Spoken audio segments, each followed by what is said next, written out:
Jai Hind students, welcome back to the Defense Booster series for CDS and your NDA examination. So we are studying the current affairs in this video series. आज के जो current affairs हैं कुछ important part आपके सामने रहेगा. जो first topic है that comes from the ICT यानी इंफॉर्मेशन कम्युनिकेशन एंड टेक्नोलॉजी, क्योंकि इसका part specially for CDS NDA examination में प्रिपेयर करने वाले वो बच्चे, स्पेशली जो सीडीएस और सीएपीएफ जो सेंट्रल आर्म पुलिस फोर्सेस है उसके लिए प्रिपेयर कर रहे हैं. यूनियन पब्लिक सर्विस कमीशन ने अपने लगभग सारे एग्जामिनेशंस में आईसीटी यानी इंफॉर्मेशन कम्युनिकेशन टेक्नोलॉजी इसको एज ए सब्जेक्ट इंक्लूड कर लिया है. और पिछले 2 साल से आप प्रीवियस इसके पेपर्स उठा करके देखें, इसमें आपको कुछ क्वेश्चंस पूछे जा रहे हैं. हालांकि अब तक जो क्वेश्चंस आए वो स्टैटिक पोर्शंस पर ही आए जो ऑलरेडी फिक्स सिलेबस है, लेकिन ये डायनामिक मोड में कब बदल जाएगा और करंट अफेयर से रिलेटेड भी कुछ चीजें कब आपसे पूछ ली जाए इसका कोई भरोसा नहीं है. So we are including this as well in the current affairs for you, right. चलिए, तो आईसीटी से जुड़ा हुआ मुद्दा है, इस बात को ध्यान रखना. That topic is related to ICT. इस टॉपिक का नाम है ध्रुव 64. अब व्हाट इज ध्रुव 64? आप ये कह सकते हो क्योंकि it is also an achievement in the electronic sector for the India कि एक हार्डवेयर डिवाइस इंडिया ने पहली बार बनाई है.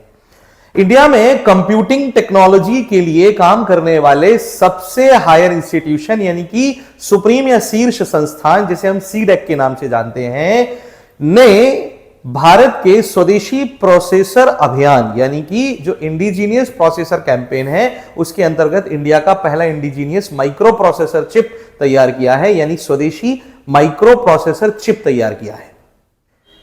इसके पहले आप जानते होंगे, आप सभी लोग कंप्यूटर्स को यूज कर रहे होंगे, मोबाइल फोन्स को यूज कर रहे होंगे. जनरली कंप्यूटर में हम या तो AMD प्रोसेसर्स को या इंटेल कोर प्रोसेसर्स को यूज करते हैं. अगर आप मोबाइल फोन यूज कर रहे हैं, लैपटॉप या कंप्यूटर्स यूज नहीं कर रहे हैं जो लोग, तो उन्हें पता होगा वो अपने मोबाइल फोन में भी एक माइक्रो प्रोसेसर चिप यूज करते हैं जो ज्यादातर या तो क्वालकॉम या फिर स्नैपड्रैगन जैसी कंपनी बनाती है या चिपसेट जैसे प्रोसेसर्स मोबाइल्स में आते हैं.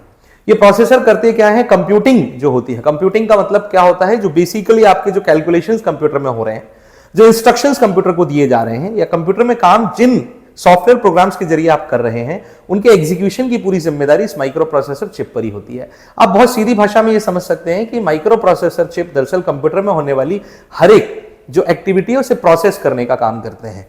ये प्रोसेस करने का काम ही बेसिकली अगर इसको देखा जाए तो ये कैलकुलेशन में आता है. इस पूरी प्रोसेस को हम कंप्यूटिंग कहते हैं. इस कंप्यूटिंग को जिस कंप्यूटर डिवाइस से हम करते हैं बेसिकली वही कंप्यूटर डिवाइस हमारे लैपटॉप या हमारे डेस्कटॉप या हमारे मोबाइल फोन के फॉर्म में हमारे पास है ना. तो आप ये बोल सकते हो कि कंप्यूटर जो है माइक्रो प्रोसेसर चिप उसकी एक आत्मा के रूप में होती है. ये जो डेटा को कैलकुलेट करता है या जिस डेटा पर ये प्रोसेसिंग करता है, डेटा की उस प्रोसेसिंग को ये एक फ्रीक्वेंसी में कन्वर्ट करते हुए करता है. इसीलिए जब भी इसकी कैपेसिटी को मेजर करने की बात आती है तो इसकी कैपेसिटी हर्ट्ज में मेजर की जाती है. लेकिन क्योंकि हर्ट्ज बहुत छोटी यूनिट होती है इसलिए माइक्रो प्रोसेसर चिप्स जो होती हैं आज के जमाने में मिनिमम गीगा हर्ट्ज में ही आपको मिलेंगे. मतलब जब आप इनको देखोगे तो ये आपको कुछ इस तरह से लिखे हुए दिखाई देंगे जैसा कि मैंने यहां पर सर्कल करके बताया हुआ है. That is the capital G stands for the giga and H और small z stands for the hertz. Hertz is a unit of frequency, ये आवृत्ति को मापने वाली इकाई है. लाइक 64 बिट, यहां पर बिट प्रोसेसिंग यूनिट ये डेटा को शो करती है.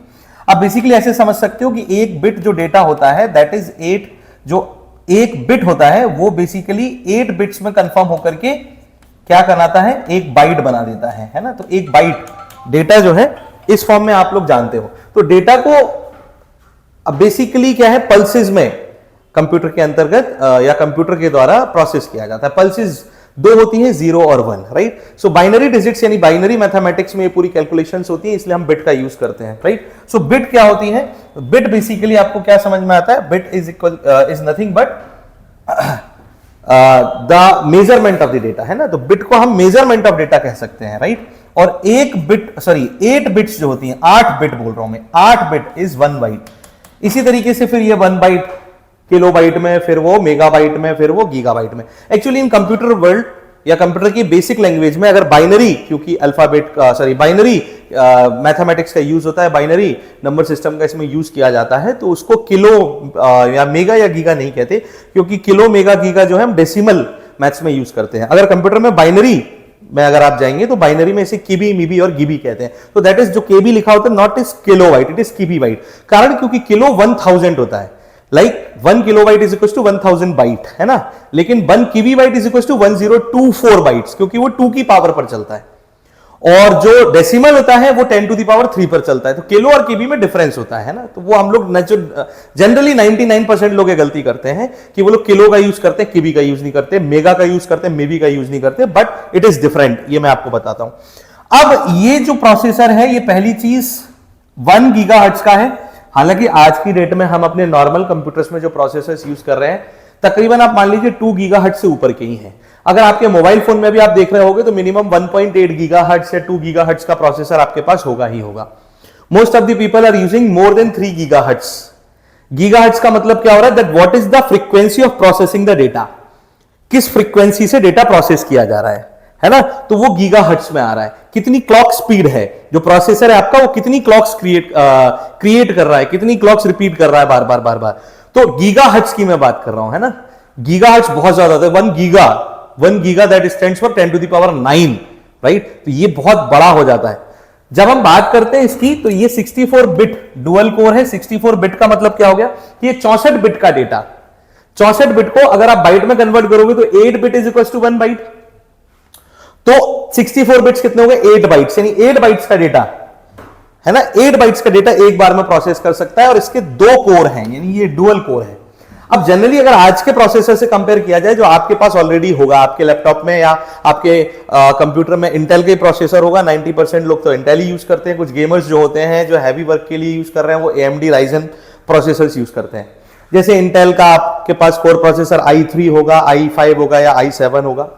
तो अगर आप बात करो तो इन प्रोसेसर्स में जो आज का कंपैरिजन देखा जाए, तो मैंने बताया कि गीगाहर्ट्ज थोड़ा सा कम है, उससे ज्यादा होगा, लेकिन फिर भी एक हैवी प्रोसेसिंग के लिए ये बहुत है, मोर देन सफिशिएंट है। और दूसरा डुअल कोर, बेसिकली तो आजकल हेक्सा कोर भी यूज हो रहा है। हेक्सा कोर का मतलब क्या होता है, इसमें 2 कोर हैं, मतलब 2 कोर प्रोसेस कर सकते हैं डेटा को, लेकिन इसमें आप ये बोल सकते हो कोर मतलब उसी सीपीयू का, शुद्ध भाषा में बताऊं अगर सिंपल लैंग्वेज में, तो उसी के 2 भाग हैं, 2 प्रोसेसर्स है ना, 2 यूनिट्स हैं उसके। तो क्वाड कोर तो नॉर्मल है, आपके मोबाइल फोन क्वाड कोर से नीचे हो ही नहीं सकते। कोई ऑक्टा कोर यूज कर रहा है, यानी 8 कोर, और हेक्सा कोर तक जा रहे हैं, यानी कि 16 कोर्स, तो उसके मामले में। लेकिन फिर भी इंपॉर्टेंट अचीवमेंट यह है कि इंडिया ने पहली बार इंडिजीनियसली क्या किया है, अपना एक माइक्रो प्रोसेसर चिप बनाया है। इस बात को ध्यान रखना है। इसे बनाया किसने है, इसको बनाया centre for development of advance computing ने, centre for development of advance computing ने। ये सीडेक है बेटा। सीडेक के बारे में मैं आपको कुछ थोड़ी बहुत चीजें बता देता हूं। CDAC is what, CDAC was established in 1988।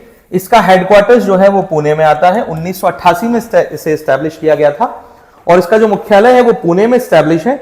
CDAC को पहले बेसिकली CDACT के नाम से जाना जाता था, जिसका मतलब था centre for development of advance technology, right. तो एडवांस कंप्यूटिंग टेक्नोलॉजी जो थी उसके नाम से जाना जाता था। बाद में इसका नाम बदल करके इसमें से टेक्नोलॉजी हटा दिया गया और centre for development of advance computing कर दिया गया।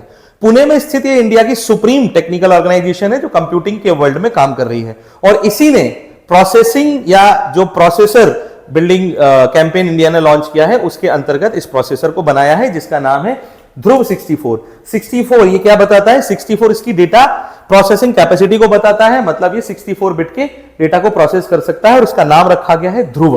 क्या नाम रखा गया है, ध्रुव। नेक्स्ट टॉपिक की ओर बढ़ते हैं। दूसरा टॉपिक हमारे सामने जो आता है वो है ओलचिकी स्क्रिप्ट।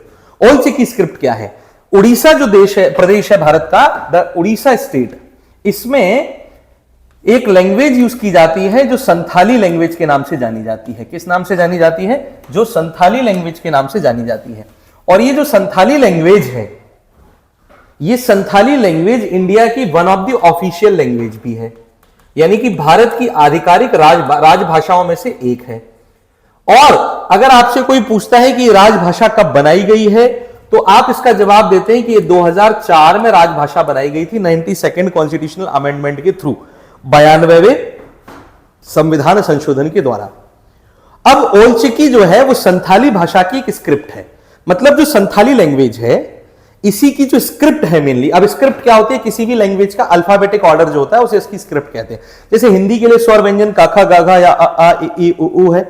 इंग्लिश के लिए अल्फाबेटिक ऑर्डर जो आपके वॉवेल और कॉन्सोनेंट्स होते हैं, ए ई आई ओ यू, या के फिर पूरा का पूरा अल्फाबेटिक ऑर्डर ABCD।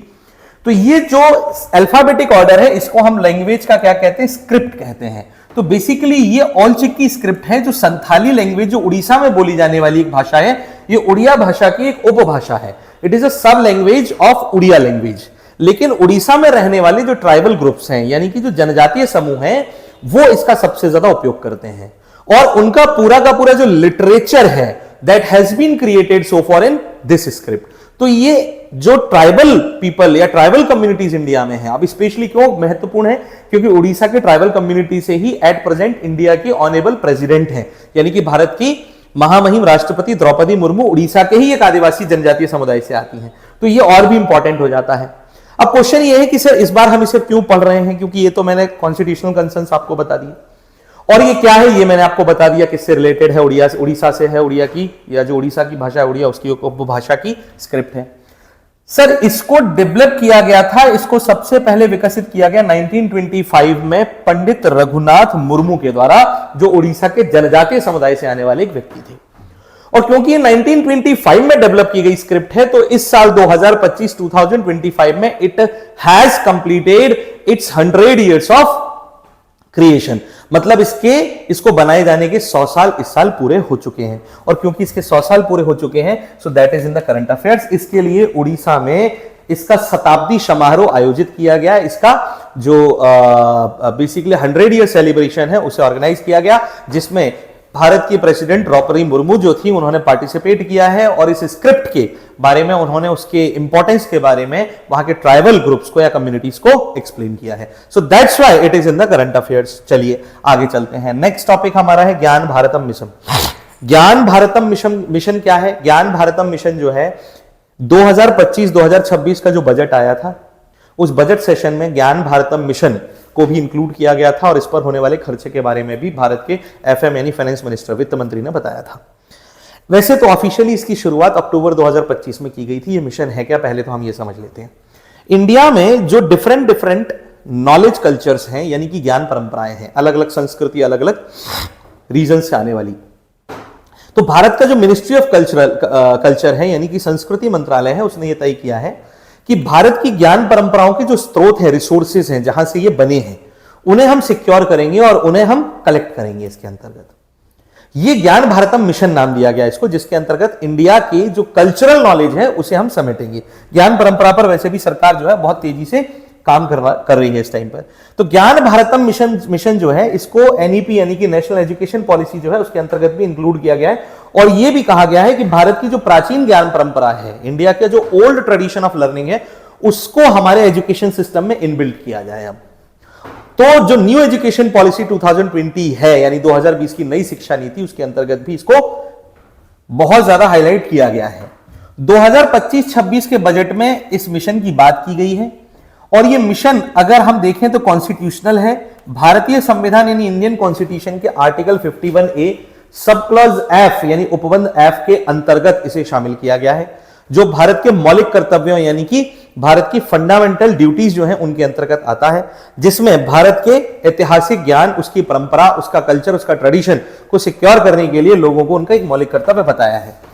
तो जब हम इसकी बात करते हैं, इसके अंतर्गत क्या इंपॉर्टेंट चीज आई है, वो ये है कि ज्ञान भारतम मिशन के अंतर्गत इस बार अभी हालिया तौर पर हरिद्वार में स्थित पतंजलि यूनिवर्सिटी जो है, पतंजलि विश्वविद्यालय जो है, बाबा रामदेव वाला पतंजलि यूनिवर्सिटी जो है, उसे कंट्रीज फर्स्ट यानी इंडिया का first yoga and Ayurveda based cluster centre बनाया गया है। यानी कि ये मेन सेंटर डेवलप किया जाएगा जिसमें योग और आयुर्वेद से संबंधित स्क्रिप्ट्स होंगी, उनको सिक्योर किया जाना है और उन पर रिसर्च किए जाएंगे। राइट, तो ये अचीवमेंट पतंजलि योग संस्थान के अंतर्गत कार्यरत या संचालित होने वाले, एग्जीक्यूट होने वाले पतंजलि यूनिवर्सिटी के लिए है।